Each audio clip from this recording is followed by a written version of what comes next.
ពទេវីនារីស្រី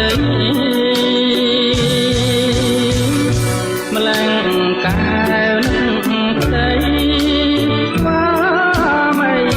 ធ្លាប់ស្នាងស្នងបីអមគុំមានព្រោះសំគុណខំគង់មិនដែលចង់នេះគឺបាបប្រគ្រោះមានមនុស្សទូរយុទ្ធបងយកណាបានយកណាបានពេលសោយពេលផ្ទុំពេលស្រស់ស្រស់ហើយស្រយកវិញអងប្រាស្រមៃឃើញយ៉ាងមានទុករៀមរែងរត់គិតរំខាននឹកតែក៏លៀនគុំគួរលៀបបានប្រឡៃប្រឡៃ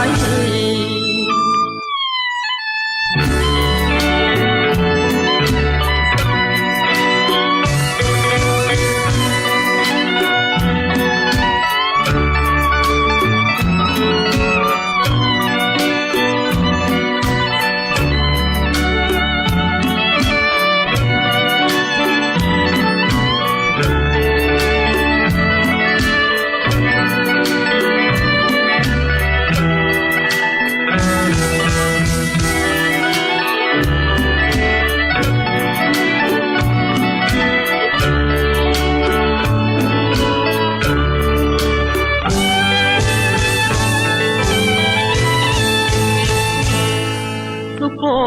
ទេវីនារីស្រីម្លឹងកែវនឹងក្តីស្វា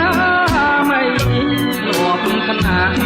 ខ្នងបីអមគុំមានព្រោះខំគុណខំគង់ដែលចង់នេះគឺបាបប្រគ្រោះមានមនុស្សទូរយុទ្ធต้องយកណាបានយកណាបានពេលសោយពេលផ្ទុំពេលស្រ